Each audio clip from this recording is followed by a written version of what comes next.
नमस्कार, स्वस्थ जीवन कार्यक्रममा तपाईलाई स्वागत छ। नेपाल सरकार स्वास्थ्य तथा जनसङ्ख्या मन्त्रालय, राष्ट्रिय स्वास्थ्य शिक्षा सूचना तथा सञ्चार केन्द्र र नेपाल टेलिभिजन बीच सहकार्यमा निर्माण गरिएको यो कार्यक्रम एनटिभी प्लसका साथै एनटिभी इटहरी र एनटिभी कोहलपुरबाट पनि यसै समयमा हेर्न सक्नुहुनेछ। हरेक मानिसले आफ्नो स्वस्थ जीवनका लागि अवलम्बन गर्नुपर्ने उपायहरूबारे हामीले कार्यक्रममा चर्चा गर्दै आइरहेका छौँ। गुणस्तरीय स्वास्थ्य सेवाको सुनिश्चितताले मात्र समृद्ध नेपाल, सुखी नेपालीको राष्ट्रिय आकांक्षा पूरा हुन सक्छ। संविधानको मौलिक हकमै स्वास्थ्य सम्बन्धी हकको व्यवस्था छ। स्वास्थ्य सेवालाई कसरी व्यवस्थित र प्रभावकारी बनाउन सकिन्छ भन्ने बारे सरकारको योजनाका साथै विज्ञसँगको साक्षात्कार पनि यो कार्यक्रममा प्रस्तुत हुनेछ।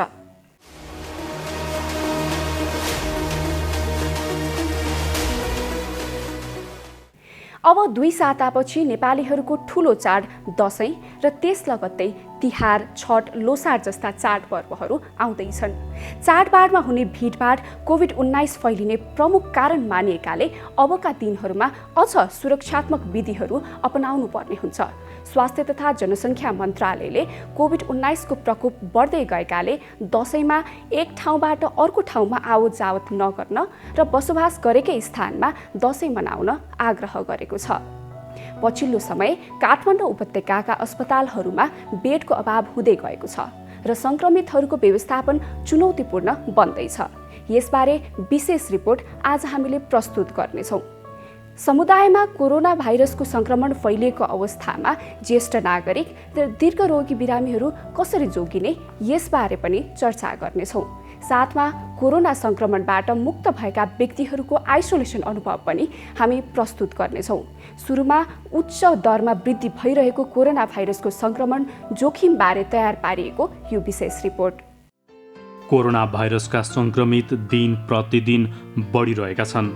साथसाथै दिन प्रतिदिन सडकमा तथा सहरमा भिडभाड पनि बढ्दै गएको छ। यातायातका साधन पनि सडकमा वृद्धि भई ट्राफिक जाम देखिन थालेको छ।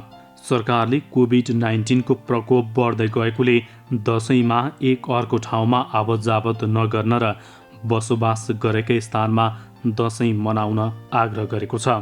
मेरो विशेष आग्रह छ नेपाल सरकारको तर्फबाट सबै दाजुभाइ दिदीबहिनीहरूलाई, हामी स्वस्थ रह्यौँ भने हामी फेरि पनि चाडबाडहरू मनाउन सक्छौँ।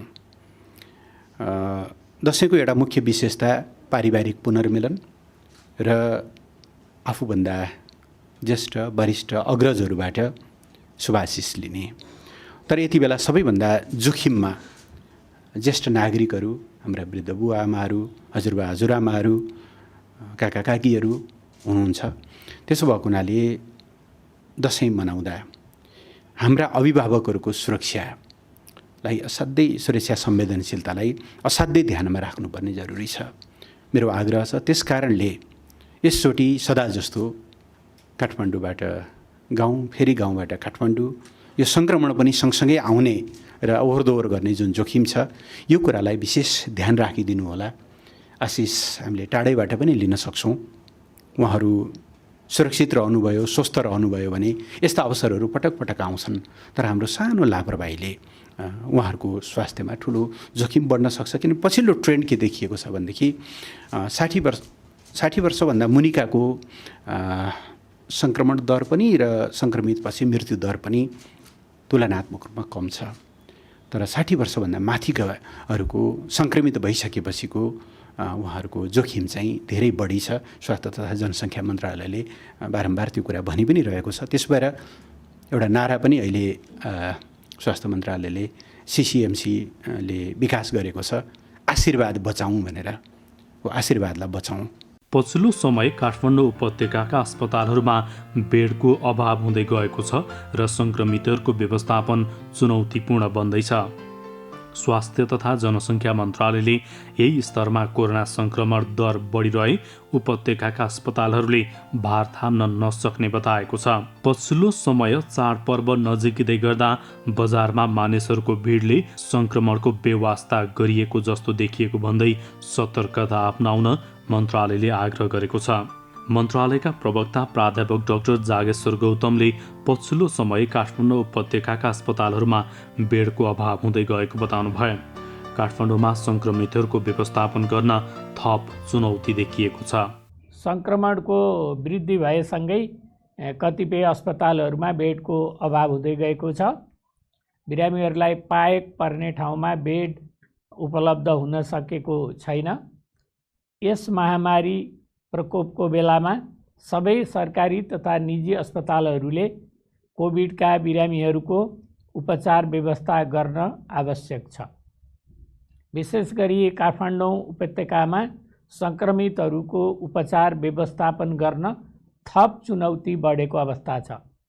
यही तरिकाले सङ्क्रमण बढ्दै जाने हो भने अस्पतालले यो भार थाम्न सक्दैन।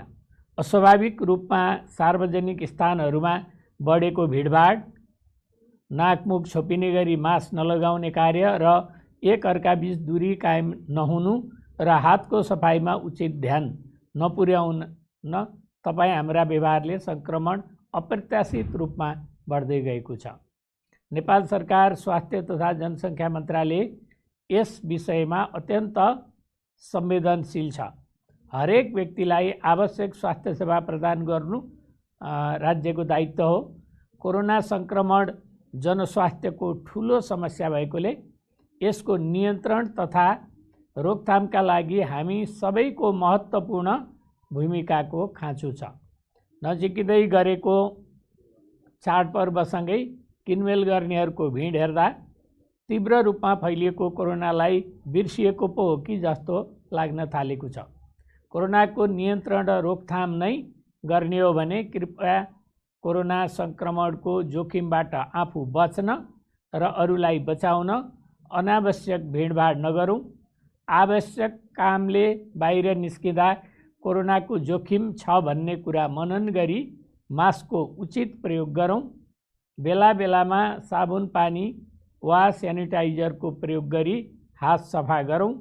एक व्यक्तिदेखि अर्को व्यक्तिको बीच कम्तीमा 2 मिटर टाढा बसौँ। आउँदै गरेको चाडपर्वलाई खल्लो नबनाउन आफू पनि कोरोना सङ्क्रमित नबनौँ र अरूलाई पनि सङ्क्रमण हुनबाट बचाऊ।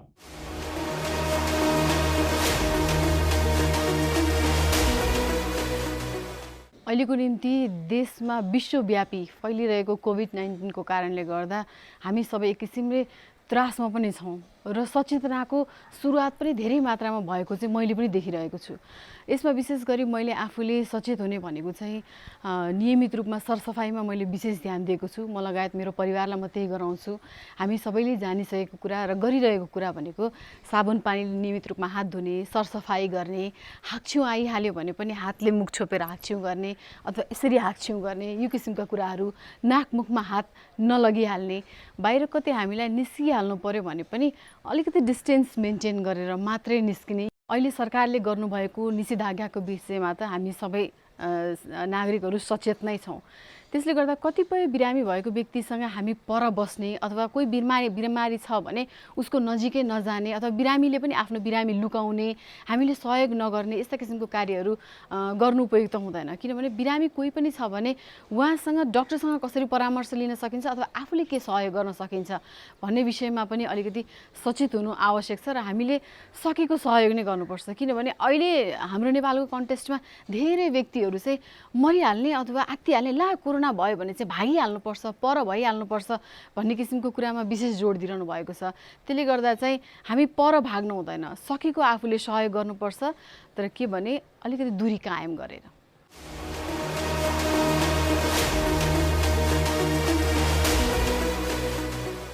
विश्व स्वास्थ्य सङ्गठनले 60 वर्ष उमेर कटेका ज्येष्ठ नागरिक र दीर्घरोगीहरू जस्तै मुटुका रोगी, उच्च रक्तचाप, मधुमेह, श्वास प्रश्वास आदिका बिरामीहरू कोरोनाको उच्च जोखिम समूहमा राखेको छ। उच्च जोखिमको समूहका व्यक्तिहरूलाई सुरक्षित तवरले राख्न स्वास्थ्य तथा जनसङ्ख्या मन्त्रालयले पनि आग्रह गर्दै आएको छ। कोरोना भाइरसबाट जोगिन दीर्घरोगीहरूले अपनाउनु पर्ने सचेतनाबारे सामग्री अबको क्रममा। कोरोना सङ्क्रमणका कारण खास गरी श्वास प्रश्वास, मुटु, मृगौला तथा क्यान्सर जस्ता दीर्घ रोगका बिरामीहरू प्रत्यक्ष मारमा परेका छन्, जसमध्ये श्वास प्रश्वासका रोगी अझ उच्च जोखिममा छन्। कोरोना भाइरसले विशेष गरी फोक्सो, मृगौला, कलेजो र रक्तनलीहरूमा आक्रमण गर्दछ। कोभिड-19 कारण ज्यान गएकाहरूको अध्ययन गर्दा अधिकांश मृत्युको कारण निमोनिया लगायत फोक्सोको सङ्क्रमण भएको देखिएको छ। मुख तथा नाकबाट शरीरमा प्रवेश गरेको कोरोना भाइरस श्वास प्रश्वासको माध्यमबाट फोक्सोको श्वास नली हुँदै अन्तिम बिन्दुसम्म पुग्छ। भाइरस फोक्सोको कुवसमा प्रवेश गरी निमोनिया जस्ता सङ्क्रमण उत्पन्न गर्दछ। दीर्घरोगी खालका श्वास प्रश्वासका रोगीहरू पहिलेदेखि नै यसबाट पीडित हुनुहुन्छ। तर पनि अहिले नयाँ कुरा के आएको छ भने कोरोना त संसारलाई नयाँ हो, एउटा चुनौतीको विषय पनि हो मेडिकल साइन्सलाई। र यसमा चाहिँ विभिन्न ठाउँमा जस्तो चाइनाको वुहानबाट यो सुरु भयो, त्यसपछि युरोपमा हुँदै यो चाहिँ अमेरिका हुँदै त्यसपछि खाडीका विभिन्न मुलुक भारत हुँदै नेपाल पनि प्रवेश गरेको अवस्था छ। यसमा हजारौँ हजार लाखौँ लाख बिरामीहरू जो सङ्क्रमित हुनुभयो उहाँहरूको लक्षणहरू हेर्दाखेरि प्रायलाई अध्ययनले के देखायो त भन्दाखेरि ज्वरो आउने, रुगाखोकी लाग्ने र त्यसपछि अलिक कम्प्लिकेटेड अलिकति सघन भएपछि जटिल भएपछि त्यसपछि श्वास प्रश्वासमा सास फेर्न गाह्रो हुने यो देखियो हैन। यो चाहिँ जस्तो कोरोनाको लक्षणहरूमा यी देखिन्छन्। तर पनि जस्तो हामीसँग भएका नेपालमा भएका दीर्घ खालका बिरामीहरू धेरै हुनुहुन्छ, जस्तो सिओपिडी, ब्रोङ्कियल आजमा, क्षयरोगी हैन, उहाँहरूमा खोकी लाग्ने, तारन्तार चाहिँ खोकी लागिराख्ने, श्वास प्रश्वासमा समस्या हुने, यो चाहिँ दीर्घ खालको हुन्छ भने यसमा चाहिँ एक्कासी आएको हुन्छ हैन, केही दिनको भित्रमा अर्थात् केही घन्टाको भित्रमा पनि आउने क्रमहरू देखिएका छन्। त्यसैले गर्दाखेरि यी कुराहरूमा हामीले के सजग हुनुपर्छ भने सिओपिडी यस्तामा चाहिँ पहिलेदेखिको पोरपरारदेखिको हिस्ट्रीहरू भयो भनेपछि यसमा चाहिँ एक्कासी 2-3 दिनको भित्रमा या केही घन्टाको भित्रमा पनि आउँदाखेरि यी कुराहरूमा चाहिँ हामी चनाखो हुनुपर्छ। यो आकस्मिक रूपमा आउने हुन्छ यसमा चाहिँ। हजुर, लङ रनमा भइराखेका बिरामीहरूको हकमा चाहिँ अब लामो लक्षण छ भने त्यसमा डराउनु परेन, नयाँ एक्कासी देखिएको छ भने चाहिँ डराउनु पर्छ? डराउनु पर्ने हो। विगतका हामीले हिस्ट्रीहरू हेर्दाखेरि तर पनि अहिले चाहिँ के भयो भन्दाखेरि जो पुराना दीर्घ खालका दम रोगी या चाहिँ क्षयरोगीहरू पनि या ब्रोङ्काइटिसका रोगीहरू उहाँहरू आउनुहुन्छ। आउँदाखेरि हामीले एक्सरे गरेर हेर्दाखेरि के पायौँ त भन्दाखेरि नयाँ खालको निमोनिया पनि भेटायौँ हामीले र उहाँहरूलाई पिसिआर परीक्षण गर्दाखेरि पोजिटिभ आएको धेरै तथ्यहरू देखा परेका छन् हाम्रै नेपालमा पनि, हाम्रा विभिन्न अस्पतालहरूमा पनि। कोरोना र अन्य श्वास प्रश्वास रोगहरूमध्ये चाहिँ कुन चाहिँ जटिल छ? कोरोनालाई कतिको जटिल रोग मान्नुहुन्छ यहाँहरूले? अब के छ भने हामीले नेपालको अध्ययन गर्दाखेरि पनि नेपालमा मृत्यु भएका बिरामीहरूको अध्ययन पनि गर्ने क्रम जारी छ र विदेशमा पनि त्यही देखिएको छ। विदेशबाट देखिएको अध्ययनहरूलाई लिँदाखेरि पनि अधिकांश मृत्युहरू कस्तो भयो भन्दाखेरि बिरामीहरू ज्वरो रुगाखोकी लागेर अस्पताल भर्ना हुने र सास फेर्न समस्या हुने, त्यसपछि उहाँहरू सघन उपचार कक्षमा जाने र कृत्रिम श्वास प्रश्वास प्रक्रिया अगाडि बढाउनु पर्छ, जस्तो भेन्टिलेटरमा राखेर उपचार गर्नुपर्ने भन्दाखेरि धेरैको अधिकांशको के देखियो भने फोक्सोमै सङ्क्रमण भयो र फोक्सोमै जटिलता उत्पन्न भएर मृत्यु भएका रेकर्डहरू भेटिएका छन् हैन, अध्ययन अनुसार पनि। र त्यसपछि म अर्को के निवेदन गर्न चाहन्छु भने प्रायः जस्तो बिरामीहरू जो चाहिँ पहिलेदेखि श्वास प्रश्वासको बिरामी हुनुहुन्थ्यो या चाहिँ रोग प्रतिरोधात्मक शक्ति कम भएका बिरामीहरू, जस्तो भनौँ 60 वर्षभन्दा माथि उमेरका बिरामीहरू हैन, मृगोला रोगी बिरामीहरू, त्यस्तै गरेर ब्रोङ्काइटिसका बिरामीहरू, कलेजोका बिरामीहरू, क्यान्सरका बिरामीहरू, मधुमेह लगायत गर्भवती लगायत ज्येष्ठ नागरिकहरू, उहाँहरू पहिलेदेखि नै रोग प्रतिरोधात्मक शक्ति उहाँहरूमा कम भएको हैन। र अहिले आउँदाखेरि उहाँहरूमा के देखियो त भन्दाखेरि सङ्क्रमण रोग प्रतिरोधात्मक शक्ति कम भएको हुनाले थेग्न नसकेर उहाँहरूलाई फोक्सोमा जटिलता उत्पन्न हुने र गर्दाखेरि जटिलता उत्पन्न हुँदाखेरि फोक्सोबाट सास फेर्न कठिन प्रक्रिया उत्पन्न हुने र जस्तो अक्सिजन लिने, फोक्सोले त के गर्छ अक्सिजन लिने, कार्बन डाइअक्साइड फाल्ने, यो प्रक्रिया अवरुद्ध भएर उहाँहरूको चाहिँ त्यसपछि के हुन्छ त भन्दाखेरि विभिन्न अङ्गहरूलाई पनि असर गर्ने, जस्तो मृगोलामा, कलेजोमा हैन, गिदीमा पनि मेनिन्जाइटिस हुने, त्यस्तै गरेर मल्टी अर्गान फेलियरको स्टेजमा गएर बिरामीहरूको मृत्यु भएको अधिकांश केसहरूमा देखिएको छ। जस्तो दमका बिरामीहरू पहिला आउनुहुन्थ्यो हैन, युवाहरू पनि आउनुहुन्थ्यो निमोनिया भएर, तर यसमा हामीले आँखा अगाडि के देख्यौँ भन्दाखेरि छिटोभन्दा छिटो मृत्यु भएको, 12 घन्टामा 6 घन्टामा पनि मृत्यु भएको देखियो हैन। त्यस्तैले गर्दाखेरि यो चाहिँ यसलाई हामीले रोग प्रतिरोधात्मक शक्ति कम भएका बिरामीहरूमा यसलाई हामीले जटिल नै मान्नुपर्छ। अन्य श्वास प्रश्वासमा पनि केही दिनमै केही घन्टामै मृत्यु नभएका धेरै प्रमाणहरू, धेरै केसहरू हामीले भेटेका छौँ हैन। धेरैजना बिरामीहरू सन्चो भएर फर्किनुहुन्छ, करिब 90% बिरामीहरू, 95% बिरामीहरू सन्चो भएर घर फर्किनुहुन्छ। तर कोरोना लागेका बिरामीहरू जो सघन उपचार कक्षमा जानुहुन्छ उहाँहरू 80% भन्दा माथि मृत्यु भइरहेको देखिएको छ आइसियुमा गएका बिरामीहरूमध्ये। किनभने एउटा रेकर्ड के छ भने अध्ययनअनुसार संसारमा 80% बिरामीहरूमा लक्षण हुनसक्छ या साधारण लक्षण हुनसक्छ, 15% बिरामीमा विभिन्न खालका रोग, ज्वरो रुगाखोकी लागेर अक्सिजनको कमी भएर अस्पताल भर्ना हुनुपर्ने हुन्छ भने अन्तिमका 5% बिरामीमा उहाँहरूले सघन उपचार कक्षमा गएर कृत्रिम श्वास प्रश्वासकै भेन्टिलेटरमा जोड्नुपर्ने हुनसक्छ होइन। यी बिरामीहरू जो भेन्टिलेटरमा जानुहुन्छ 5% मध्येका बिरामीको अधिकांश बिरामीहरूको मृत्यु भएको भेटिएको छ। अहिले पनि हाम्रो यहाँ लगभग 600 पुग्न थालिसक्यो होइन। अब आउने दिन भयावह हुनसक्छ भन्ने आकलन पनि छ। त्यसैले गर्दाखेरि यसलाई हामीले जटिल नै मान्नुपर्ने हुन्छ र मैले देख्दाखेरि मेरो व्यक्तिगत अनुभवमा पनि मैले जटिल नै पाएको छु। किनभने जब रोग लाग्छ लक्षण भएर अस्पताल भर्ना हुनुहुन्छ छिटो समयमा र छोटो समयमा मृत्यु भएका धेरै बिरामीहरू हुनुहुन्छ। यङ मान्छेहरू जसको चाहिँ अलिकति हट्टाकट्टा छ त्यो व्यक्तिहरूमा पनि कोरोना भाइरसले चाहिँ कडा लक्षण देखाएको पनि देखियो होइन। यो हेर्दाखेरि भाइरस आफै एकदम कडा र नरम खालको छ कि अथवा चाहिँ त्यो व्यक्ति अनुसारले भर पर्ने भयो के छ डाक्टर साहब भनिदिनुहोस् न। अब यसमा के छ भने कोरोना विभिन्न अध्ययनहरूले संसारका अध्ययनहरू हेर्दाखेरि रिसर्चहरू अनुसन्धानहरू भएका छन्। त्यसमा के छ भने एउटा साइकल थ्रेसहोल्डको कुरा पनि आएको छ अहिले होइन। कन्सन्ट्रेसन भोल्युम कति मात्रामा शरीरमा प्रवेश गरेको छ त्यसमा पनि कुरा आएको छ। किनभने कोही हट्टाकट्टा हुनसक्छ रोग प्रतिरोधक शक्ति क्षमता राम्रो भएको मान्छे पनि र कुनै पनि रोग प्रतिरोधमा अर्थात् दीर्घ खालको रोगहरू नछोएको व्यक्ति हुनसक्छ। तर के हुनसक्छ भने सिटी रेसियो भन्ने साइकल थ्रेसहोल्ड आएको छ त्यो 25 भन्दा 24 भन्दा कम निकै कम भएको पनि हुनसक्छ होइन। त्यसमा निकै मात्रामा बढी मात्रामा भाइरल सङ्ख्याहरू शरीरमा हुनसक्छ। त्यस्तो व्यक्तिहरूलाई बढी असर गर्ने कुरा एउटा आएको छ।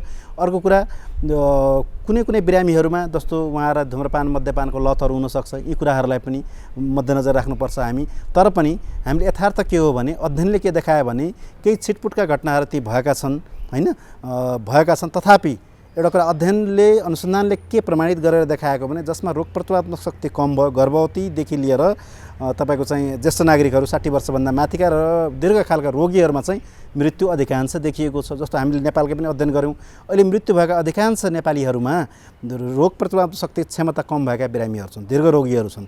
जस्तो मृगौलाका रोगीहरू कलेजाका रोगीहरू दमका रोगीहरू अधिकांशको मृत्यु भएको देखिएको छ। उहाँहरूलाई एउटा कुरा के छ भने यदि रोग प्रतिरोधक शक्ति राम्रो भएका व्यक्तिमा लाग्यो भने बाँच्ने सम्भावना बढी हुन्छ र असर नगर्ने सम्भावना जस्तो घरमा पनि हुनुहुन्छ अहिले धेरै होइन आइसोलेसनमा घरमै बसिराख्नु भएको अधिकांश नेपालीहरू हुनुहुन्छ त्यसमा असर नगर्ने सम्भावना लक्षण नदेख्ने सम्भावना बढी हुन्छ भने जसमा रोग प्रतिरोधक शक्ति कम भएको र दीर्घ रोगीहरूमा चाहिँ लक्षण छिटो देख्ने नदेखे तापनि मृत्यु हुने सम्भावना बढेर गएको छ। 81 सडन डेथ भन्छौँ हामी जसको थ्रोम्बोसिस पल्मोनरी एम्बोलिजम भएर ती पनि दीर्घ रोगीहरूमा बढी देखिएको छ। अहिले चाहिँ सुरुको अवस्थामा लक्षणहरू देखिएको हुन्छ र पछि जाँदाखेरि अब बिस्तारै जाँदाखेरि चाहिँ 14 दिन भइसक्दाखेरि लक्षणहरू कम भइसकेको हुन्छ। तर पनि उहाँहरूको PCR परीक्षण गराउँदाखेरि चाहिँ पोजिटिभ नै आइरहेको हुन्छ तर लक्षणहरू केही हुँदैन। त्यस्तो अवस्थामा चाहिँ ती व्यक्तिहरूले त्यो कोरोना भाइरस सार्न सक्छन् कि सक्दैनन् भन्ने पनि एउटा उल्झन छ आम मानिसहरूमा। यसको बारेमा प्रश्न पारिदिनुहोस् न। यो एकदमै राम्रो प्रश्न गर्नुभयो र धेरैजनाले फोन गरेर सोधिराख्नु भएको छ जिज्ञासाको यसको बारेमा होइन।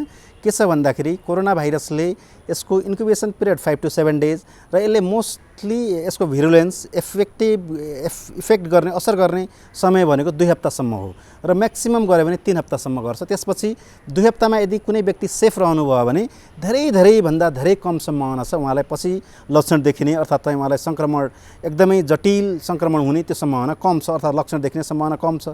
त्यसैले म एउटा के अनुरोध गर्न चाहन्छु भने 2 हप्तापछि यसको भिरुलेन्स अर्थात् यसको असर गर्ने समय सकिएर जान्छ।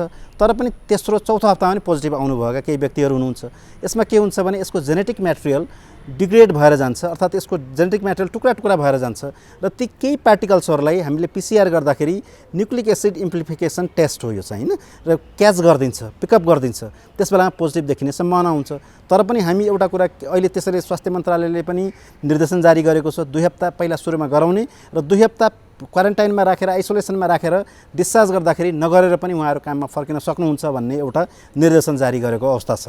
त्यसैले गर्दाखेरि दोस्रो हप्तासम्म लक्षण देखिएन र मान्छे स्वस्थ रहनुभयो समस्या आएन भने हामी लगभग ढुक्क भएर बस्दा हुन्छ। त्यसपछि चाहिँ त्यो अवस्था छ संसारमा देखाएको अध्ययन अनुसार र संसारकै WHO को गाइडलाइनले पनि त्यही देखाएको छ। हजुर ती व्यक्तिहरू निको भइसकेका व्यक्तिहरूमा कोरोना पोजिटिभ अझै पनि देखियो तर लक्षण छैन भनेदेखि उहाँहरूले सार्नुहुन्न भन्ने कुरा छ र त्यसैले गर्दाखेरि निर्देशन पनि आइसक्यो। जस्तो हाम्रो शिक्षण अस्पतालमा पनि धेरैजना स्वास्थ्य कर्मीहरू सङ्क्रमित हुनुभयो र उहाँहरूको तेस्रो हप्तामा हुँदाहुँदै पनि उहाँहरू काममा फर्किनु भएको छ। हजुर यही सन्दर्भमा मैले अर्को प्रश्न गर्न चाहेँ जस्तो अब त्यो व्यक्ति जसमा चाहिँ भाइरस लोड अब छँदै छैन भनौँ न उहाँहरू सार्न सक्ने स्थिति स्थितिमै हुनुहुन्न, निको भइसकेको छ भनेदेखि र पोजिटिभ आएको खण्डमा उहाँहरूको शरीरमा भाइरस त छ नि त होइन, त्यो एक प्रकारको कमजोर भाइरस भनौँ अथवा अत्यन्त सानो भनौँ होइन, त्यो व्यक्तिले चाहिँ अर्को एउटा उहाँ त अब एन्टिबडी पनि प्रड्युस भइसक्यो होला उहाँको शरीरमा, तर एउटा कमजोर व्यक्तिलाई चाहिँ अथवा एकदमै दीर्घरोगी व्यक्तिलाई चाहिँ अब सँगै बसेर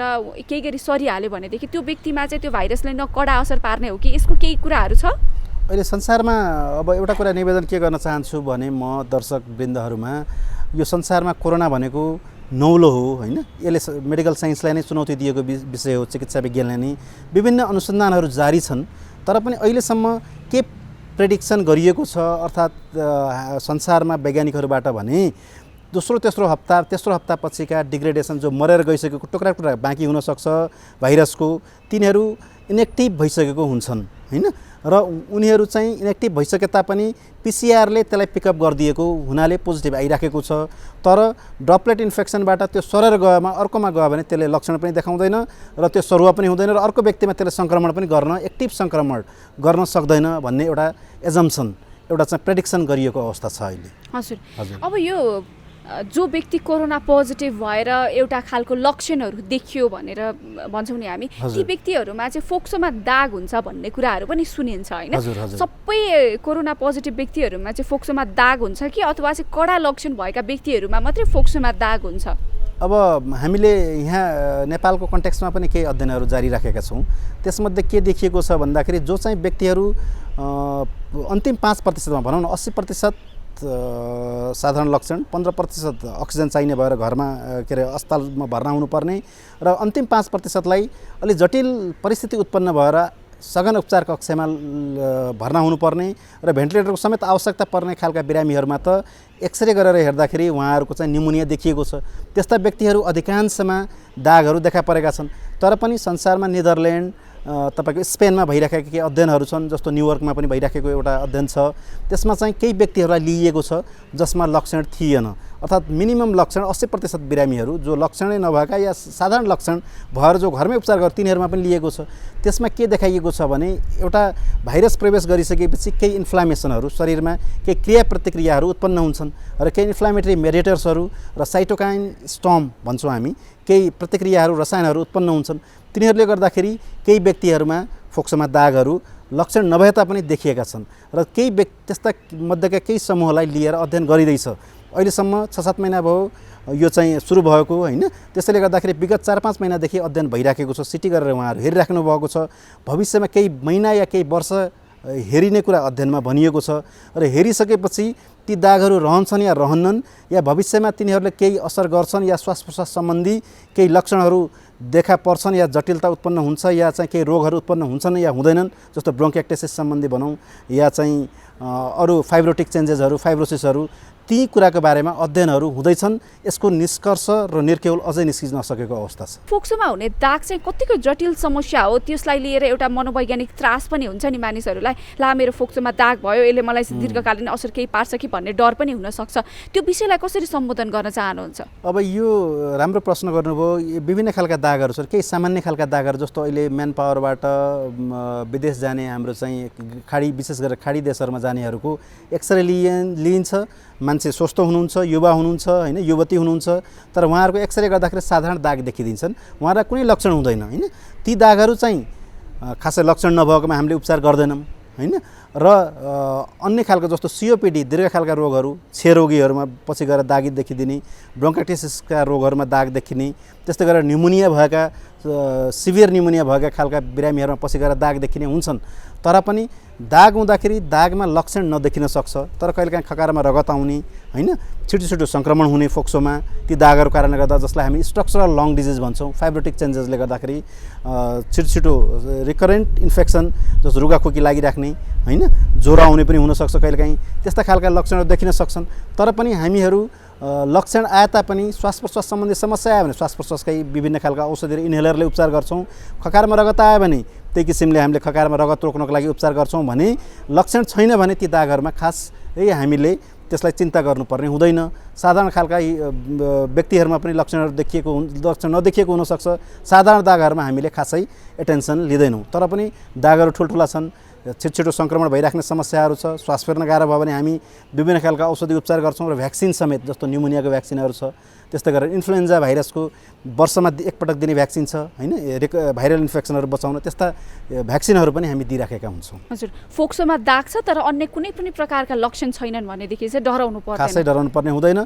तर पनि एउटा अनुरोध के गर्छौँ भने त्यस्ता त्यस्ता बिरामीहरूले एउटा सतर्क र सजग चाहिँ रहनुपर्छ। धुम्रपान र मद्यपानबाट सदाको लागि टाढा हुनुपर्छ। आइसोलेसनमा बसेका व्यक्तिहरूलाई कुन अवस्थामा चाहिँ अस्पताल जाने, घरमा बस्दाखेरि एकदमै कम्प्लिकेसन हुन थाल्यो भनेदेखि के गर्ने, अथवा चाहिँ कस्तो कन्डिसनहरू चाहिँ सामान्य हो नि त्यसलाई सामान्य ट्रिट गर्न सकिन्छ? अब राम्रो प्रश्न गर्नुभयो। अहिले धेरै व्यक्तिहरू अहिले चाहिँ घरमै आइसोलेसनमा बसिराख्नु भएको छ, किनभने एकातिर शय्याको अभाव हुने, चिकित्सक र स्वास्थ्य कर्मीहरू पनि सङ्क्रमण परेर उहाँहरूको पनि अभाव भएको अवस्था छ।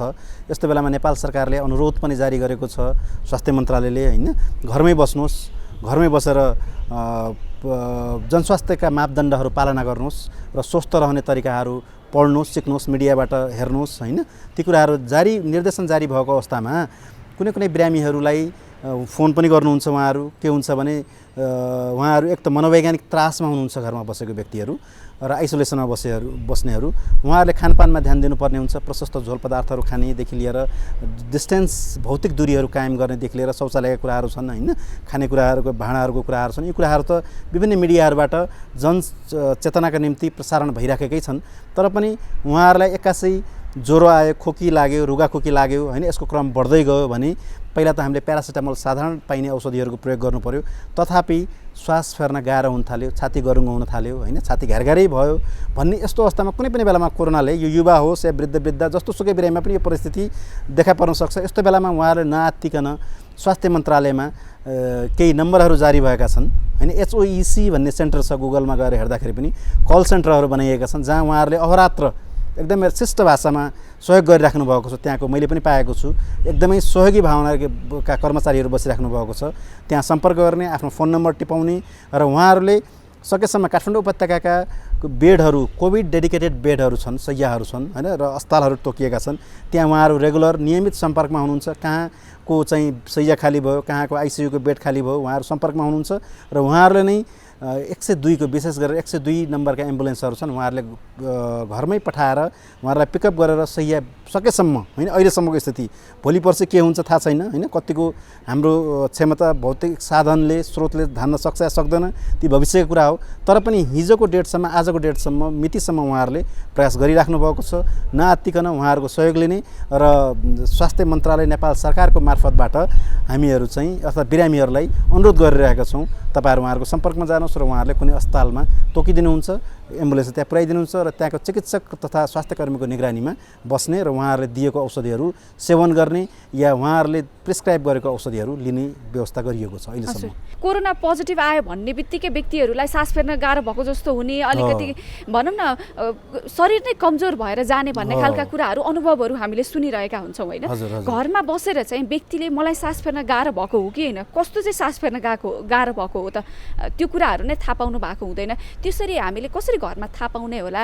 एउटै घरमा पनि कति व्यक्तिहरू पोजिटिभ हुनुहुन्छ, परिवारै पोजिटिभ भएको घटनाहरू पनि छन् हामीसँग, त्यसको बारेमा भनिदिनुहोस् न। एकदमै राम्रो प्रश्न। अहिले चाहिँ सबभन्दा ठुलो कुरा मनोवैज्ञानिक त्रास छ होइन, र सोसियल स्टिग्माटा, सामाजिक विभेद पनि त्यत्तिकै छ होइन, किनभने धेरैले लुकाउन खोज्नुहुन्छ होइन, परिवारमा भयो भने पनि भन्न चाहनुहुन्न र उहाँहरूले चाहिँ सेयर पनि गर्नुहुन्न कसैलाई पनि, र व्यक्तिगत उहाँहरू चाहिँ लुकाएर बस्ने पनि धेरै परिवारहरू हुनुहुन्छ। तथापि उहाँहरूलाई चाहिँ एक्कासी होइन शरीरमा एकदम असमञ्जस पैदा भयो, सास फेर्नै गाह्रो भयो, छाती घ्यार भयो, रुगाखोकी लाग्यो, ज्वरो आउन थाल्यो भने एउटा सबै ठाउँमा त त्यो एभाइलेबल छैन। काठमाडौँ उपत्यका विशेष गरेर केही ठाउँमा, सीमित ठाउँमा पसलहरूमा पाइन्छ पल्स अक्सिमिटर होइन, अक्सिजन नाप्न सक्नुहुन्छ आफै ल्याएर। करिब स्वस्थ मानिसमा 95 भन्दा माथि हुनुपर्छ यो, र दीर्घकालका दम रोगीहरूमा 88 to 92 होइन, लगभग 90 को वरिपरि हाराहारीमा हुनुपर्छ जो श्वास प्रश्वास सम्बन्धी दीर्घरोगी हुनुहुन्छ, र अन्यथा यो 95 भन्दा माथि हुनुपर्छ पल्स अक्सिमिटर लिएर नाप्ने। र तथापि तैपनि सास फेर्न गाह्रो भएको छ भने मनोवैज्ञानिक त्रासमा चाहिँ नबसिकन हामीहरू आफूलाई सामान्यीकरण गर्ने प्रयास गर्नुपर्छ। तथापि भएन भने चाहिँ हामीले कल सेन्टरमा एकचोटि फोन गरेर उहाँहरूको सल्लाह सुझाव लिन सक्छौँ, किनभने उहाँहरूले मनोवैज्ञानिक परामर्शमा पनि राख्नुभएको छ, अहिले विभिन्न नम्बरहरू पाइएका छन्, उहाँहरूसँग पनि एकचोटि हामीहरू परामर्श लिन सक्छौँ।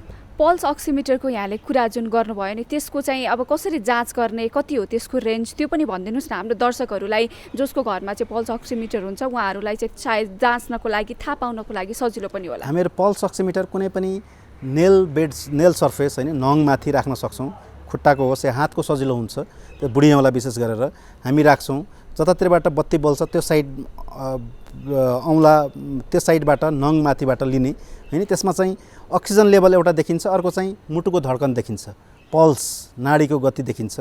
त्यसमा चाहिँ हामी 60 देखि 100 नर्मल मान्छौँ नाडीको गति होइन। र अक्सिजन चाहिँ स्वस्थ व्यक्तिमा 95 भन्दा माथि हुनुपर्छ अक्सिजन लेभल शरीरमा होइन। तर दीर्घकालको मैले अघि नै निवेदन गरे जस्तै दीर्घकालको रोगीहरूमा चाहिँ यो 90 सम्म हाराहारीमा हुँदा पनि यथेष्ट हुन्छ। यो 90 भन्दा तल जाने बित्तिकै चाहिँ अब हामी अस्पताल जानुपर्छ अथवा सम्पर्क गर्नुपर्छ, सम्पर्क गर्नुपर्ने हुन्छ। र मनोवैज्ञानिक त्रसमा भएका व्यक्तिहरू जसलाई चाहिँ साइकोलोजिकल कारणले पनि सास फेर्न गाह्रो भएको, मुटु ढुकढुक हुने होइन, सास फेर्न गाह्रो हुने, एकदमै डर लागे जस्तो हुने, त्यस्तो व्यक्तिहरूमा पनि सास नपुगेको जस्तो सफोकेसन जस्तो होइन, सास नपुगेको जस्तो लाग्न सक्छ, ती व्यक्तिहरूमा चाहिँ नर्मलै देखाउँछ। तर जसमा रियली चाहिँ फोक्सोमा समस्या आएको उहाँहरूमा चाहिँ त्यो अक्सिजन लेभल घटेर गएको हुन्छ। हजुर, हामी अब कोभिड पोजिटिभ भएको र नभएको बिच त अलिकति भिन्नता छ, हामी बचेर बस्नुपर्छ भन्ने कुराहरू छ। तर एउटै घरमा पोजिटिभ व्यक्तिहरू हुँदाखेरि चाहिँ हामी त्यो घरमा एकले अर्कासँग बचेर बस्नुपर्छ कि पर्दैन, कसरी आफ्नो त्यो घरमा व्यवस्थापन गर्ने, यसको बारेमा पनि भनिदिनुहोस् न। अब अहिले एकदमै राम्रो प्रश्न गर्नु। अस्पतालहरूमा के छ भने हामीले कोभिड पोजिटिभ भएका बिरामीहरूले सकेसम्म त नजिक सोसियल डिस्टेन्सिङ मेन्टेन गर्ने, सेयर गर्दाखेरि यो जनस्वास्थ्यका मापदण्ड अपनाउँदा राम्रो हुन्छ। तथापि कोभिड पोजिटिभ बिचमा त्यो रिस्क जोखिम चाहिँ हुँदैन, किनभने उहाँहरू अलरेडी पोजिटिभ र एन्टिबडीहरू डेभलप भइसक्नु लागेको हुनाले त्यसैले गर्दाखेरि उहाँहरूले एकअर्कामा जो बचेर बस्नुपर्ने उहाँहरू पोजिटिभ भइसकेको हुनाले सङ्क्रमणको जोखिम चाहिँ रहँदैन। जटिलता चाहिँ जुन आउनुपर्ने त्यो त्यो एन्टिबडीहरू डेभलप हुन लागिसकेको अवस्था हुनाले त्यसमा चाहिँ एकअर्काप्रति हामीहरू तर्सेर बस्नुपर्ने या त्रासमा बस्नुपर्ने अवस्था चाहिँ रहँदैन। त्यसैले गर्दाखेरि सकेसम्म जनस्वास्थ्यका मापदण्डहरू अप्नाइने राम्रो हुन्छ, सोसियल डिस्टेन्सिङ मेन्टेन गर्दाखेरि राम्रो हुन्छ। किनभने कोभिड नयाँ खालको संसारको नयाँ चुनौती हो, नयाँ हो। त्यसैले गर्दाखेरि विभिन्न स्ट्रेनहरू, नयाँ खालको स्ट्रेन पनि आएको हुनसक्छ। त्यसैले गर्दाखेरि सकेसम्म पालना गर्ने हो, मापदण्ड पालना गर्ने, भौतिक दूरी होइन, जस्तै गरेर ह्यान्ड सेनिटाइजेसन, मास्कको प्रयोगहरू गर्दाखेरि घरमा बस्दा त होम आइसोलेसनमा मास्क रेकमेन्डेड छैन, तर पनि तथापि चाहिँ भौतिक दूरी कायम गर्दा राम्रो हुन्छ। किनभने एकअर्काप्रति स्ट्रेन फरक भइदिएको खण्डमा फेरि त्यसले असर गरिदिन सक्छ। भनौँ न जेनेटिक अहिलेसम्म देखिएको त एउटै स्ट्रेन, तर के छ भने संसारमा एउटा शङ्का के छ भने यसले संसारलाई चुनौती दिएको विषय हो, नयाँ स्वरूप परिवर्तन गएर आएको पनि हुनसक्छ अहिले। किनभने संसारको सीमा खुल्ला भएको छ अनि यातायात खुल्ला भएको छ, हवाई यातायात खुल्ला भएको छ। त्यसै कारण नयाँ स्ट्रेन पनि आएको खण्डमा चाहिँ फेरि त्यसले सङ्क्रमण गर्न सक्छ कि भन्ने डरले WHO को गाइडलाइन अनुसार हामीहरू सुरक्षित र सतर्क चाहिँ रहनुपर्छ। हजुर, अब श्वास प्रश्वास सम्बन्धी रोगकै कुरा गरौँ। नेपालमा सबैभन्दा बढी व्यक्तिहरू चाहिँ COPD-बाट मृत्यु भएको तथ्याङ्कहरू विभिन्न तथ्याङ्कहरूबाट देखिएको पनि छ होइन।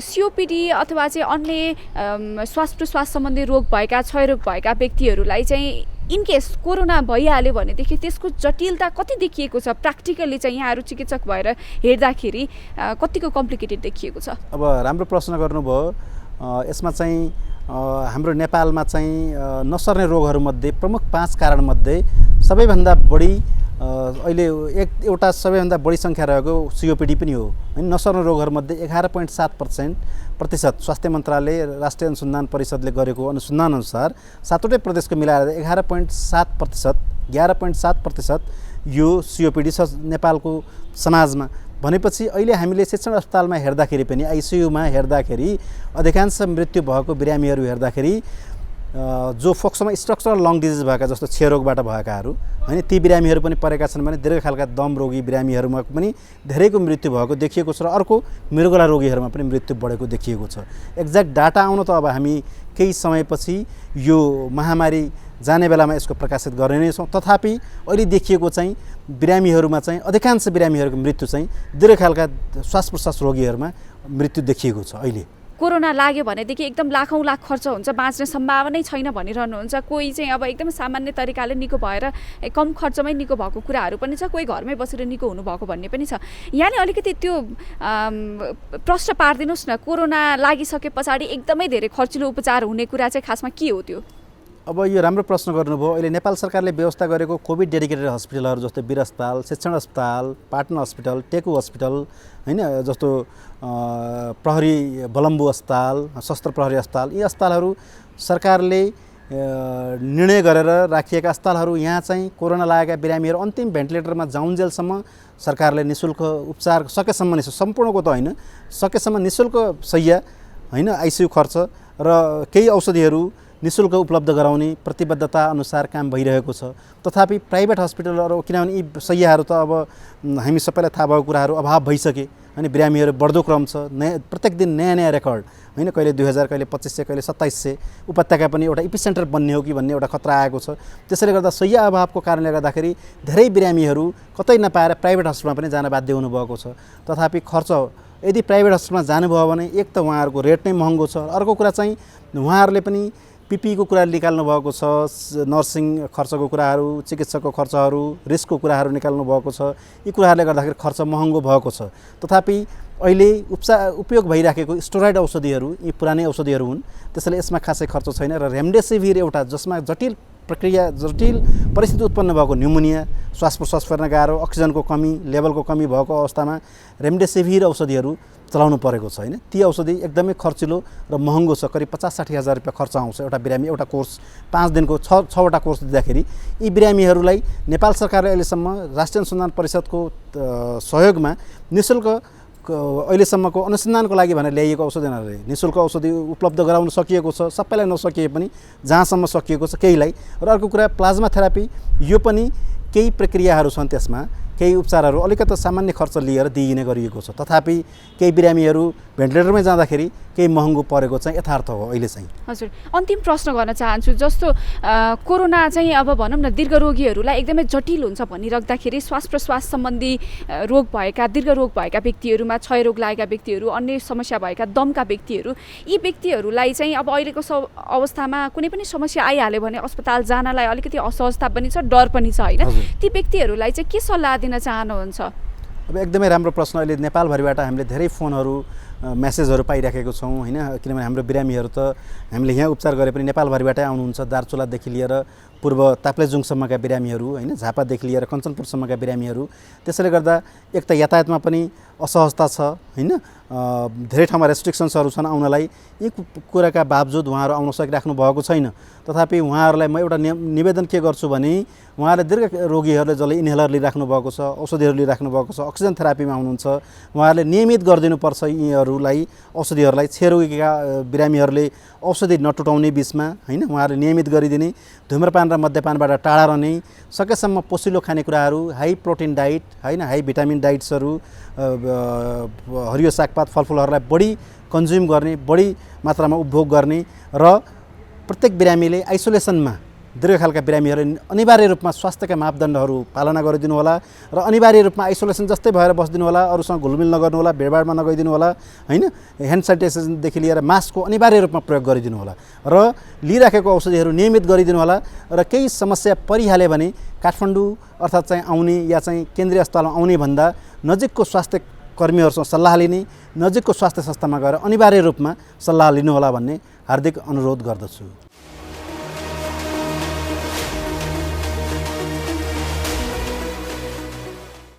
नमस्कार, म डाक्टर मनबहादुर केसी, म मुटु रोग विशेषज्ञ हुँ र यहाँलाई अहिले यो जुन विश्वमा महामारी फैलिएको छ कोभिड-19, यसको बारेमा मलाई लागेको यहाँलाई सहयोगी हुन सक्ने केही बुँदाहरू राख्न गइरहेको छु।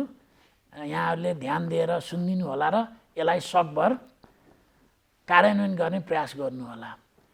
यो कोभिड भन्ने समस्या तत्कालै हट्नेवाला छैन। यो समस्याबाट हामी कम्तीमा पनि 1-1.5 वर्षदेखि केही वर्षसम्म योसँग सँगै बाँच्नुपर्ने हुनसक्छ। त्यसो गर्दा यो समस्याबाट डराएर तर्सेर भागेर होइन, यसलाई डटेर सामना गर्नुपर्छ। डटेर सामना गर्ने हाम्रो मुख्य अस्त्र भनेको एउटा मास्क हो। मास्क अनिवार्य लगाऊँ र राम्रोसँग लगाऊँ, नाक मुख छोपिने गरी टम्म हुने गरी, अनि सकेसम्म भिडभाडमा नजाउँ। भिडभाडमा जानुपर्ने अवस्था आयो भने सकेसम्म 2 मिटरको दूरी कायम गर्ने प्रयास गरौँ। अनि तेस्रो भनेको यो हामी अनावश्यक चिज नछुँ र छुनुपर्ने अवस्था भयो भने उपलब्ध छ भने साबुन पानीले मिची हात धुने बानी बसालौँ। उपलब्ध छैन भने सेनिटाइजरको प्रयोग गर्न सकिन्छ। यी बुँदाहरू यहाँहरू सबैलाई थाहा छ। त्यो बाहेक म केही हामीले ध्यान नदिएको तर यो सर्न सक्ने अत्यन्तै महत्त्वपूर्ण 1-2वटा बुँदा थप्न चाहन्छु। त्यो के भने हामी कोही चिनेको मान्छे भेट भयो अथवा कहीँ कामले जानु पर्यो भने जब 2 जना कुरा गर्न थाल्छौँ मास्क मुखबाट तल झारेर हामी कुरा गर्न थाल्छौँ। यो गलत बानी हो। सबैभन्दा कोरोना सर्न सक्ने एउटा सम्भावना यसैबाट हुन्छ, किनभने हामी बोल्दाखेरि मुखबाट थुक्का छिटाहरू निस्कन्छ र दुवैजनाले मास्क खोलेर कुरा गर्दा यो सजिलै सर्न सक्छ। 1, 2 हामी सँगै बसेर खाने, त्यो चाहे घरमा होस् चाहे रेस्टुरेन्टमा होस्। यदि घर परिवारको मान्छे बाहेक अरू नयाँ पाहुना अथवा नयाँ साथीसँग घरमा रेस्टुरेन्टमा बसेर खाना खाँदा पिउँदा त जरुर मास्क लगाइँदैन। अनि त्यो खाना खाँदै बोल्दै गर्दा थुक्का छिटाहरू आउने अब सम्भावना होइन, त्यो आइरहन्छ र त्यसले रोग सार्न यो विश्वव्यापी रूपमा निकै भूमिका खेलेको छ। त्यसो गर्दा आवश्यक छैन भने साथीभाइ अथवा पाहुनाहरू अथवा अरू परिचितहरूसँग अनावश्यक जमघट गरेर सँगै खाने पिउने पनि नगरौँ, कम्तीमा 1-1.5 वर्षसम्म। यसले हामी आफै, आफ्नो परिवार, आफ्ना साथीभाइ, छरछिमेक, समाजलाई सुरक्षित राख्न सक्छौँ। मानसिक स्वास्थ्य पनि शारीरिक स्वास्थ्य जस्तै अत्यन्त महत्त्वपूर्ण स्वास्थ्यको एउटा अङ्ग हो। त्यसैले शारीरिक स्वास्थ्य शरीर मात्र स्वस्थ भएर हुँदैन, मानसिक रूपमा पनि मान्छे स्वस्थ हुनुपर्छ। त्यसैले मानसिक स्वास्थ्य सम्बन्धी पनि हामी सजग हौँ र साथै विशेष गरेर यो कोभिड-19 को बेलामा जनमानसमा अलि डर बढी भएको, त्रास बढी भएको देखिएको छ। हामी डराएर त्रासमा बसेर र यो डर नै चाहिँ नि कोभिड-19 भाइरस भन्दा पनि ठुलो बनाउनु भन्दा हामीले सम्बन्धित निकायद्वारा जारी गरिएको स्वास्थ्य यसबाट बच्न सक्ने गाइडलाइन्सहरू जुन छ त्यसलाई हामीले राम्रोसित मनन गऱ्यौँ भने हामी डराएर बस्नुपर्ने जरुरत छैन। त्यसैले आधिकारिक संस्थाहरूबाट जारी गरिएको स्वास्थ्य सम्बन्धी नियमहरू राम्रोसँग पालन गरौँ र नडराउँ। यो कोभिड-19 त्यति एकदमै डराउनु पर्ने जरुरत छैन। हामी सजग भयौँ भने यसले हामीलाई केही बिगार गर्न सक्दैन।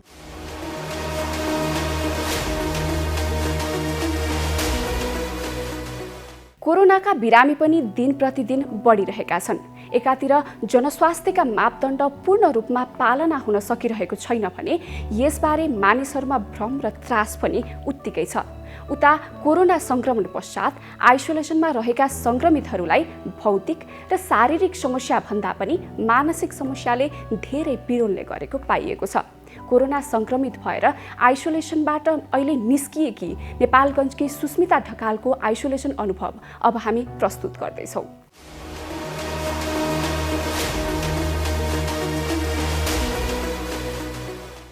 सबैजनालाई नमस्कार। म सुस्मिता ढकाल, घर मेरो नेपालगञ्ज। विश्व नै यस कोरोना महामारीसँग जुधिरहेका बेला म र मेरो परिवार पनि यसबाट अछुतो रहन सकेनौँ। गत भाद्र 17 गते हामीले आफ्नो स्वाब परीक्षणका लागि दियौँ। 18 गते नतिजा आयो, सबैलाई कोरोना पोजिटिभ देखियो। त्यस क्षण मलाई कुनै पनि प्रतिक्रिया दिन आएन। विगत 5 महिनादेखि सतर्कता अपनाएर होम क्वारेन्टिनमा बसिरहँदा मैले कल्पनासम्म गरेको थिइनँ कि कुनै बेला यस कोरोना नामक भाइरसको शिकार म पनि हुन्छु होला भनेर। परीक्षण गराउनुको पछाडि कारण थियो विगत केही दिनदेखि हामीहरूलाई जिउ गल्ने, हातखुट्टा दुख्ने, पैताला पोल्ने, घाँटी दुख्ने, खाना नरुच्ने, ज्वरो आउने जस्ता लक्षणहरू देखिएका थिए।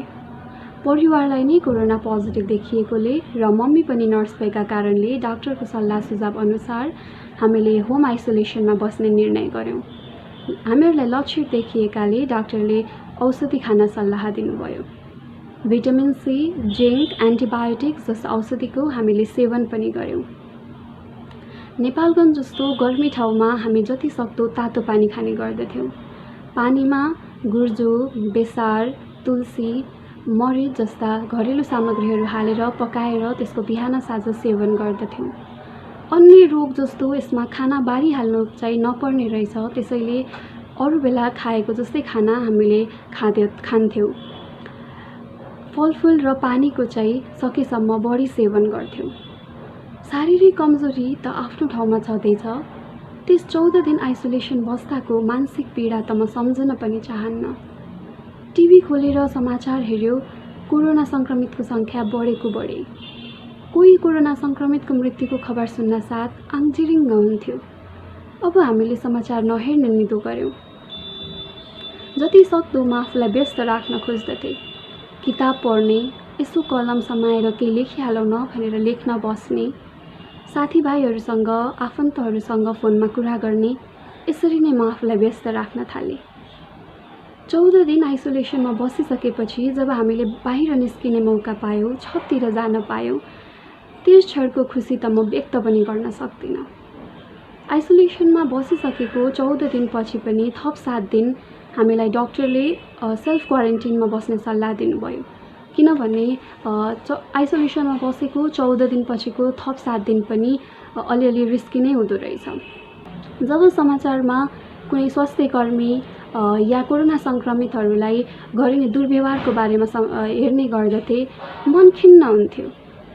भाग्यवश हस्पिटल क्वार्टरमा बस्ने भएर होला या मेरो छरछिमेकीहरू आफै नै स्वास्थ्यकर्मी भएकोले होला मैले त्यस्तो व्यवहार खेप्नु परेन।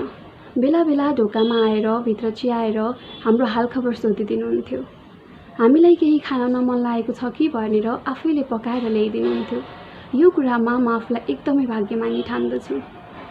मलाई एकजना साथीले फोन गरेर भन्ने गर्नुहुन्थ्यो, यो कोरोना भनेको त फेक हो है, यो त एउटा कन्स्पिरेसी हो, यस्तो कोरोना भन्ने त केही पनि हुँदैन है पनि भन्नुहुन्थ्यो। यस्तो कुराहरू हामीले समाजमा सोसियल मिडियाहरूतिर बारम्बार देख्ने पनि गर्दछौँ।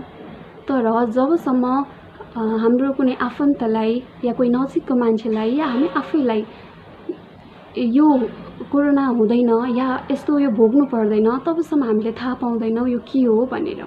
कोरोना भएपछि म मरिहाल्छु है भनेर सोच्नु पनि हुँदैन। तर यो भन्दैमा यसलाई हेलचक्राइ गर्नु पनि नहुने रहेछ। अहिलेको स्थितिमा कोरोनाको औषधि भनेकै आत्मविश्वास हो। हामीलाई डर लागे तापनि यो कोरोनालाई जित्छु है भन्ने एक प्रकारको आत्मविश्वास हामीहरूमा थियो। हामी सायद परिवारसँगै भएर होला हामीलाई अलिक सहज पनि भएको थियो। एकअर्काको मनोबल बढाउँदै उच्च राख्दै हामीले यस कोरोनासँगको लडाइँमा यस जित हासिल गर्यौँ।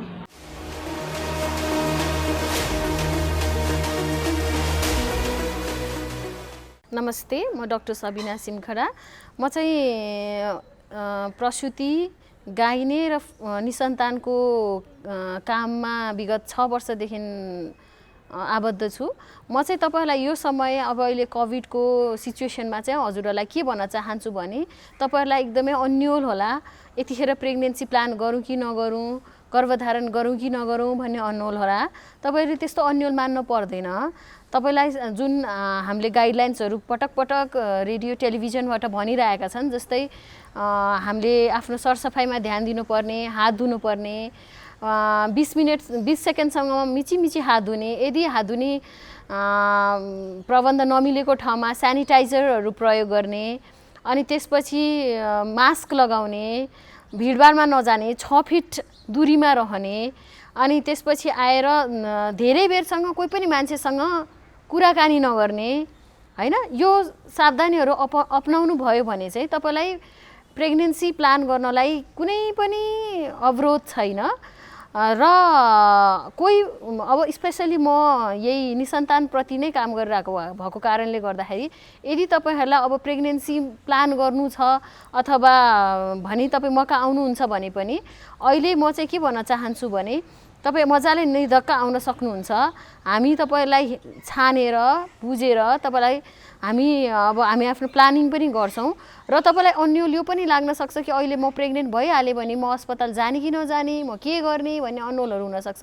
तपाईँ जाने कि नजाने होइन, तपाईँ विशेष गरी एसएमएस अनलाइनहरूकोबाट डक्टरको कनेक्सनमा रहनुहोला होइन। यदि त्यस्तो सम्भव छैन भने अपोइन्टमेन्ट सिस्टममा जानु, किनभने हस्पिटलहरू अहिले धेरै जसो अपोइन्टमेन्ट सिस्टममा गइसकेका छन् र तपाईँलाई अपोइन्टमेन्ट राखिदिन्छन् पनि होइन। अकस्मात तपाईँ अस्पताल नपुगिदिनु, अकस्मात भिडभाड नबनाइदिनु होइन, त्यसले गर्दाखेरि अस्पताललाई पनि सजिलो, तपाईँलाई पनि सजिलो हुन्छ। त्यही भएर म अन्तिममा के भन्न चाहन्छु भने तपाईँले निर्धक्क रूपमा सावधानी अपनाएर अस्पतालसँग कनेक्टेड भएर अनि त्यसपछि म गर्छु भन्दाखेरि नहुने कुरा केही पनि छैन, किनभने यो कोभिड सधैँ कहिलेसम्म रहिरहन्छ भन्ने थाहा छैन। तपाईँलाई अर्कै मैले भने नै अघि नै भनिसकेँ, सामाजिक मानसिक तनाव यति धेरै छ कि मैले नै आफ्नो क्लिनिकमा आउँदाखेरि उनीहरूले होइन डाक्टर साहब हामीलाई कोभिड केही छैन, हामीलाई अहिले यो उपचार गर्न नै जरुरी छ भन्ने जस्ता कुराहरूसम्म गरिसकेपछि त मलाई थाहा हुन्छ नि त कतिको सिरियसनेस छ, तपाईँहरूलाई कतिको समस्यामा हुनुहुन्छ भनेर। त्यही भएर निर्धक्क प्लान गर्नुहोस् भन्न चाहन्छु। नमस्कार, डाक्टर प्रदीप केसी, आयुर्वेद चिकित्सालय नरदेवीमा निर्देशकको रूपमा कार्यरत छु। यस चिकित्सालयले निर्माण गरेको जुन सिंहदरबार वैद्यखानाको तरकिब अनुसार निर्माण गरेको ज्येष्ठ बासादी चूर्ण 5 भाग, गुडुची चूर्ण 3 भाग र एसटी मधु 1 भाग, यो मिश्रित एउटा चाहिँ औषधि हामीले निःशुल्क रूपमा वितरण गरेका छौँ। यसलाई चाहिँ बालकदेखि वृद्धसम्म र जुनसुकै रोगहरू, उच्च रक्तचाप, डायबिटिज, यी सबै रोगहरूमा प्रयोग गर्न सकिन्छ। यसमा कुनै चिनीहरू अथवा मिश्रीहरू यस्तो पदार्थहरू छैन र यसलाई चाहिँ हामीले 1 लिटर पानीमा 5 चम्चा औषधि राखी त्यसलाई 5 देखि 7 मिनटसम्म उमाल्ने र बनेको काडालाई 50 देखि 80 ml सम्म वयस्कले र बच्चाहरू हुनुहुन्छ भने 30 देखि 40 ml चाहिँ सेवन गर्नुहोला। दिनमा 3 पटक सेवन गर्न सकिन्छ। यो नरदेवी आयुर्वेद चिकित्सालयले निःशुल्क वितरण गरिरहेको छ र यसको लागि बजारमा हामीले कुनै व्यवस्था गरेका छैनौँ। नरदेवी आयुर्वेद चिकित्सालयमा जुन कार्य समयमा आएर आफ्नो नाम दर्ता गरी निःशुल्क रूपमा उपलब्ध हुन सक्नेछ। धन्यवाद।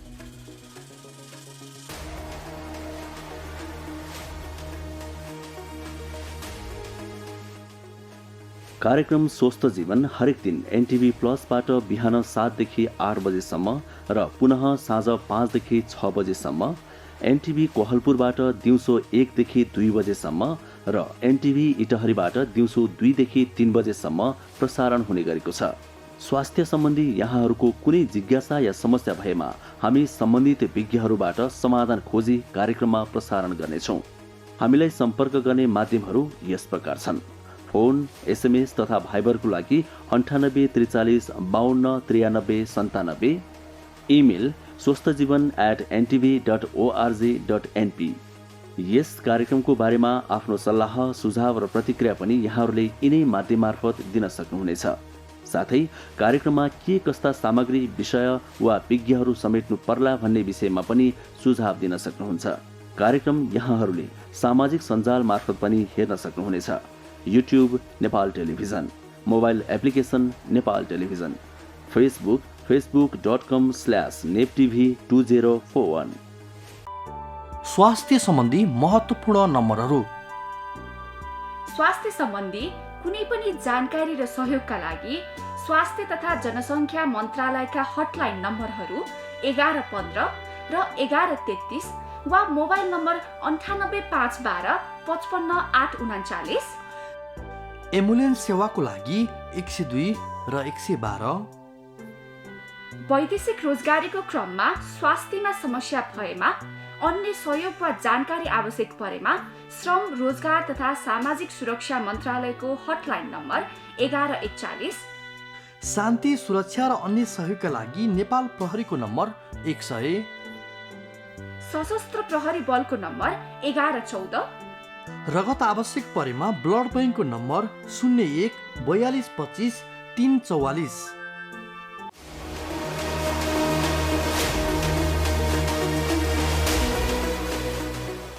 चाडबाडमा हुने भिडभाड कोभिड-19 फैलिने प्रमुख कारण मानिएकाले अबका दिनमा अझ सुरक्षात्मक विधि अपनाउनु पर्ने हुन्छ। जिम्मेवार भएर सुरक्षित रहँदै चाडबाड मनाउने वातावरण तयार गर्नुपर्ने हुन्छ। चुनौतीपूर्ण बन्दै गइरहेको कोरोना संक्रमणको व्यवस्थापनका साथै समुदायमा संक्रमण फैलिरहेको अवस्थामा ज्येष्ठ नागरिक र दीर्घरोगी कसरी जोगिने यसबारे आज हामीले चर्चा गर्यौं। साथमा कोरोना संक्रमणबाट मुक्त भएका व्यक्तिहरूको आइसोलेसन अनुभव पनि प्रस्तुत गर्यौं। आजका लागि स्वस्थ जीवन कार्यक्रमको समय सकिएको छ। यो कार्यक्रम नेपाल टेलिभिजनको वेबसाइट www.nepaltvonline.com तथा नेपाल टेलिभिजनको मोबाइल एप र फेसबुक र युट्युब जस्ता सामाजिक सञ्जालमा पनि हेर्न सक्नुहुनेछ। यो कार्यक्रममा तपाईका स्वास्थ्य सम्बन्धी समस्या, सरकारले प्रवाह गरेका स्वास्थ्य सेवा अथवा हाम्रो कार्यक्रमबारे कुनै पनि जिज्ञासा भएमा हामीलाई सम्पर्क गर्न सक्नुहुनेछ। सम्पर्क गर्ने माध्यम हामीले टेलिभिजनको स्क्रिनमा देखाइरहेका छौं। तपाईका समस्यालाई हामीले सरकारी अधिकारी वा विज्ञ मार्फत समाधान गर्ने प्रयास गर्नेछौं। आजका लागि स्वस्थ जीवन कार्यक्रमबाट हामी सबैलाई बिदा दिनुहोस्। हवस् त, नमस्कार।